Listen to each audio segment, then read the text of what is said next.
سے نکلنے کی کوشش کرتے ہوئے کہا۔ بدلے میں بخت خان نے اس کے گرد اپنے حصار اور مضبوط کر دیا۔ ہم نے کہا ہم کو چھوڑو خان، وہ غصے سے بولی۔ بخت خان نے اس کے غصے کا کوئی پرواہ نہیں کی، اس کے غصے کی کوئی پرواہ نہیں کی۔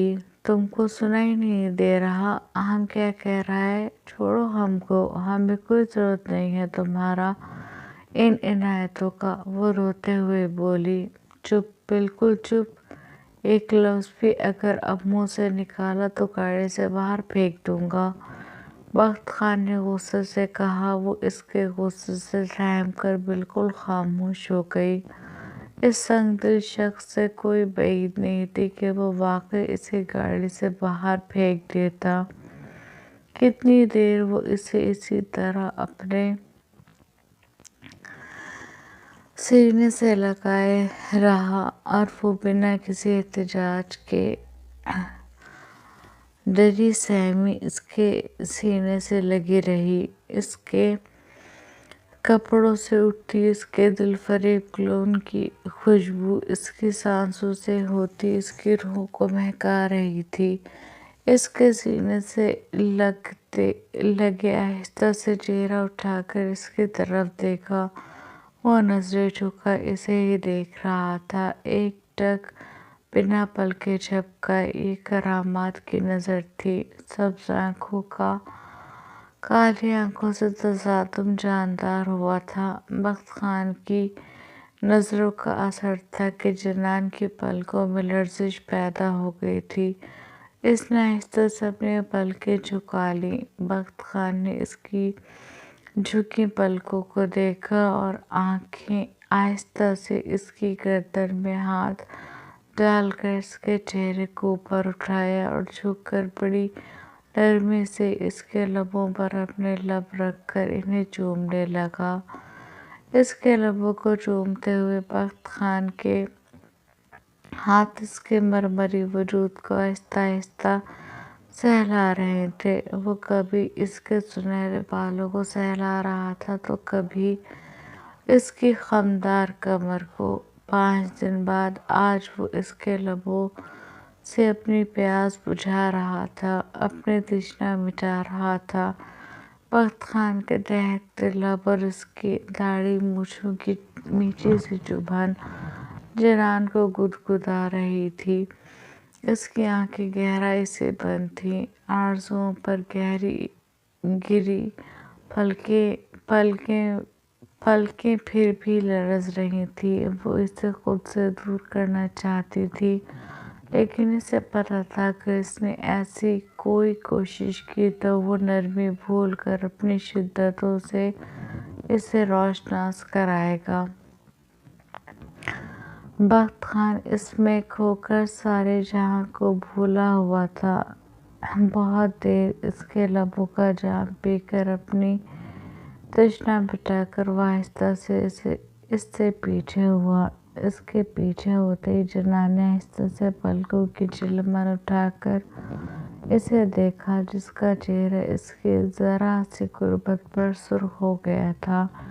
اسے دیکھتے جنان نے اس کی گود سے اٹھنا چاہا، لیکن بخت خان نے اس کی اٹھنے کی کوشش کو ناکام بنا کر اسے اور صحیح سے اپنی لیپ میں ایڈجسٹ کر لیا۔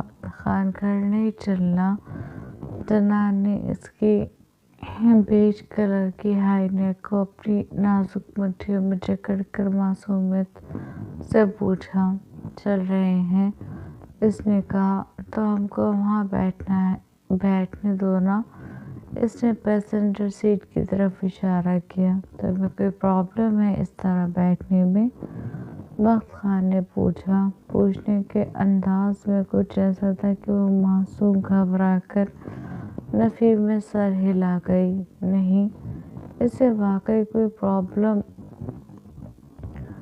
ہو بھی نہیں رہی تھی۔ تو پھر اسی طرح سکون سے بیٹھے رہو، بخت خان نے کہا اور گاڑی دوبارہ سٹارٹ کر دی۔ خان کوئی دیکھ لے گا تو کیا سوچے گا؟